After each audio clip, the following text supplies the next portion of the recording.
Official email লেখার সময় আমাদেরকে একটা কমন কথা লিখতে হয় যে dear sir please see the attached file. আবার নিচে আপনার নাম, তারপরে ডিজিগনেশন, তারপরে কোম্পানির নামও কিন্তু লিখতে হয়। তো প্রত্যেকবার এটা লেখাটা একটু বিরক্তিকর এবং কষ্টকর বটে, বাট আপনি চাইলে এটাকে ডিফল্ট করে দিতে পারেন। যখনই আপনি কম্পোজে ক্লিক করবেন সাথে সাথে কিন্তু এই যে ডিফল্ট লেখাগুলো অটোমেটিক চলে আসবে। তারপরে জাস্ট একটা ফাইলকে অ্যাটাচ করে আপনি সেন্ড করে দিলেই হলো।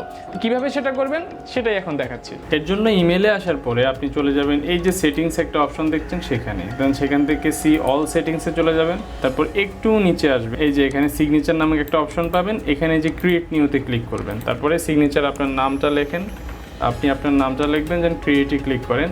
তারপরে এখানে আপনি ডিটেলস লিখবেন, যেমন এখানে আপনি প্রথমে যেটা লিখবেন যেটা ডিয়ার স্যার, তারপরে লিখবেন please see the attached file.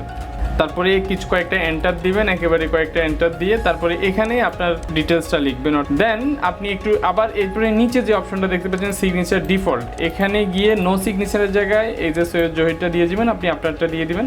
তারপরে এখানেও আপনার নো সিগনেচারের জায়গায় আবার আপনার যেটা লিখেছেন বা সৈয়দ জহিরটা আপনি দিয়ে দেবেন।